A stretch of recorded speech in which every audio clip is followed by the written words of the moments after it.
بسم الله الرحمن الرحیم. نن فاینانشل اکاونټینګ دریم سبجیکټ دی، دریم لیکچر دی. نو ګورو چې دې کې څه دي.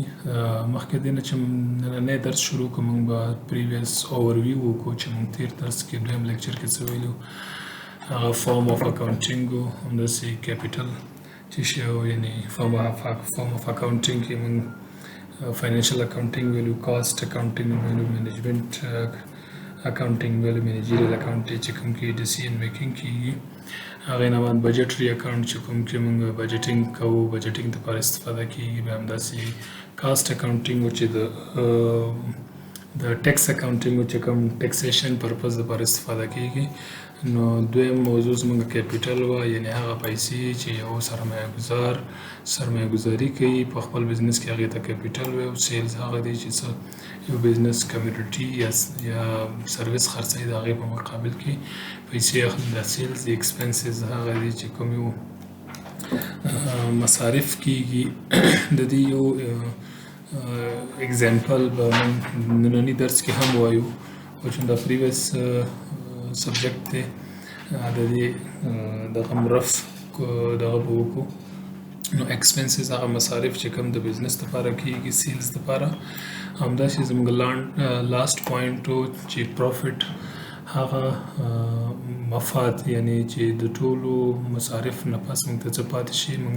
هغه موږ ته مفاد، هغې ته موږ مفاد ویل شو. نننی ټاپک چې زموږ کوم یو دی، هغه به موږ غږیږو د کیش اکاونټینګ او اکروول اکاونټینګ باندې. یعنې کیش اکاونټینګ چې ده او اکروول اکاونټینګ، همداسې کیپیټل ایکسپنسز اینډ ریونیو ایکسپنسز، او همدا شان باندې موږ ګورو کیش ان هینډ اینډ پروفیټ، یعنې هغه پیسې چې موږ سره لاس کې دي، هغه زموږ مفاد دی او یا خیر. نو راځئ چې ګورو موږ اول خپل موضوع د کیش اکاونټینګ اینډ اکروول اکاونټینګ. دې کې موږ یو اگزامپل دی چې دا وایي چې it is the accounting system in which events are recorded when actual cash, a check is received or paid.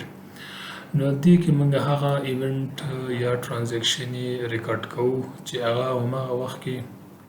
هغه کې موږ پیسې ورکوو چاته، یا یې ترېنه اخلو. دا ګوره د دې اگزامپل موږ وایو چې اگزامپل داسې دی چې a company received electricity bill January 15 and February and paid on 25th of February. The company recorded in the month of February become the actual payment is made on that month. یعنې د جنوري په 15 باندې موږ ته د بیل د برخه راغلی دی، مګر موږ د جنوري بیل چې د کوم یو دی، هغه د فبروري 15 باندې راغلی. موږ د فبروري په 25 باندې دا تحویل کړی. نو دا په هغې ډیټ باندې چې کوم باندې موږ پیسې ورکړي دي، دا موږ ریکارډ کړی دی په کیش اکاونټینګ کې البته. او په اکروول اکاونټینګ کې موږ ګورو چې همدغه اگزامپل دی، خو موږ هماغه ټایم باندې کیش نه ورکوو. نو ګورو چې د دې څنګه اگزامپل یې څه وایي.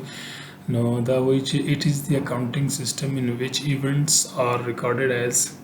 and when they occur. یعنې ګورو چې اگزامپل ګورو چې اگزامپل څه وایي. Consider the previous example. The electricity is utilized in the month of January, so the expenses should be recorded in the month of January according to the accrual process accounting. نو ګوره دا کوم بل د برق چې کوم یو دی، دا وایي د جنوري میاشت دی، مګر دلته موږ فبروري 25 باندې تحویل کړی دی. اکچوال پیمنټ موږ کیش اکاونټینګ کې کړی دی، خو د سیکنډ د اکروول اکاونټینګ کې موږ باید څه وکړو، موږ هماغه جنوري میاشت کې دغه بل ریکارډ کړو، ګرچې موږ پیسې ورکوو او که نه باید ریکارډینګ د دې وشي. نو بله موضوع زموږ نن کیپیټل ایکسپنسز اینډ ریونیو ایکسپنسز هغه دا ده چې کیپیټل ایکسپنسز یعنې څه شی دي. د دې اگزامپل دی expenses that provide benefit for a longer period of time are called capital expense. یعنې هغه ایکسپنسز چې کوم د یو کال ډیوریشن نه ډیر وخت موږ ته فایده را رسوي، هغې ته موږ کیپیټل ایکسپنس وایو. دلته ګورو چې مسټر صافي پرچیز کار، یعنې یو موټر واخیستل شو په دومره پیسو باندې. نو دغه موټر په یو کال کې د منځه نه ځي، دا تقریبا 5 کاله 8 کاله 10 کاله چې بیا د ډیپریسیشن یا د نور دغه کېږي، هغه بیا وروستنی موضوعان دي. نو یا یو بزنس کې مثلا 10 کوټې دي موږ یو کوټه یا 2 کوټې نور جوړو نو دا چې دي دا کیپیټل ایکسپنسز دي یعنی د یو کال نه ډیر عمر لرونکي چې کوم مصارف کیږي هغه ته موږ کیپیټل ایکسپنسز یا کیپیټل ایکسپنډیچر وایو همداسې ریونیو ایکسپنسز چې دي هغه څه دي revenue expenses are which expenses that provide the benefit immediately are called revenue expense یعنی موږ ته چې هغه وخت باندې فایده راکوي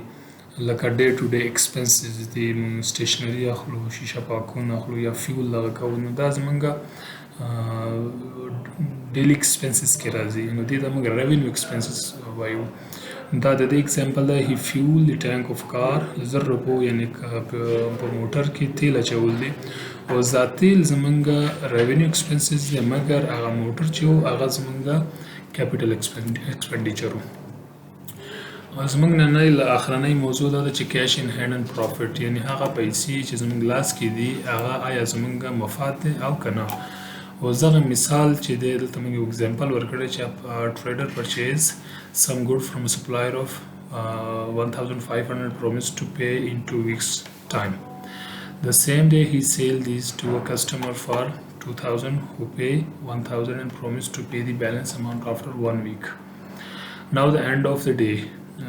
the trader has 1000 in his hand. اوس ګوره دا وایي چې یو تجار مثلا یو جنس دغه کو واخستو د سپلایر نه یو نفر نه واخستو په 1500 باندې او هغې ته ویل چې زه به تاسو ته په 2 جمعو منځ کې دغه پیسې درکوم نو مګر دغه نفر په هغه ورځ باندې دا جنس خرڅ کړي په 2000 روپو باندې نو هغه ورته 1000 ورکړي 1000 ورته 1000 پې پاتې شي چې هغه به 2 هفتې بعد ورکړي نو اوس دلته موږ ګورو چې دغه 1000 روپۍ چې دغه نفر سره په لاس کې دي دا د دې بینیفټ دی او که نه دی نو دا ګوره وټ از د پروفیټ اوس دلته زموږ پروفیټ څه شی دی په دې اگزامپل کې زموږ آیا د 1000 روپۍ چې موږ واخیستلې نن دا زموږ پروفیټ دی او که نه نو دا زموږ پروفیټ نه دی ولې چې 1000 روپۍ موږ اخیستې دي 1000 روپۍ زموږ پاتې دي نو دا زموږ پروفیټ نه دی هی سټیل هیز ټو ریسیو یعنې 1000 روپۍ باید هغه موږ ته راکړي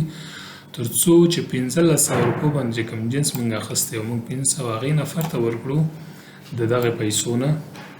او موږ ته بیا دغې پیسو نه او موږ ته بیا 500 روپۍ پاتې شي نو زموږ 1000 روپۍ چې کیش موږ سره نن پاتې دی د 1500 روپو جنس چې موږ خرڅ کړی په 2000 مانې هغې کې موږ ته 1000 روپۍ لاسته راغلی وي نو 1000 روپۍ زموږ پاتې وي وخت چې هغه 1000 روپۍ موږ ته راکړل شي بیا به زموږ پروفیټ 500 وي مګر په دغې ورځ باندې چې 1000 روپۍ موږ ته راکول شوي دا زموږ پروفیټ نه دی نو یعنی کیش ان هینډ اینډ پروفیټ یعنی هغه پیسې چې زموږ لاس کې وي هغه امکان نه لري چې زموږ پروفیټ موږ باید هغې نه نور مصارف او شیان وباسو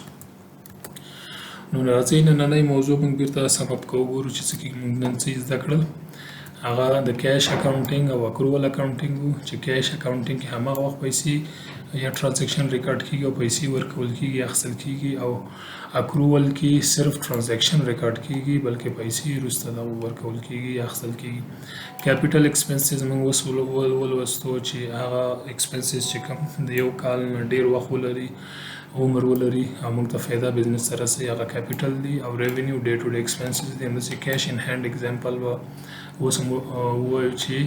که د 1500 روپو جنس موږ په 2000 خرڅ کړی او 1000 روپۍ مو اخیستي دا 1000 روپۍ موږ سره لاس کې وي خو دا 1000 روپۍ زموږ پروفیټ نه دی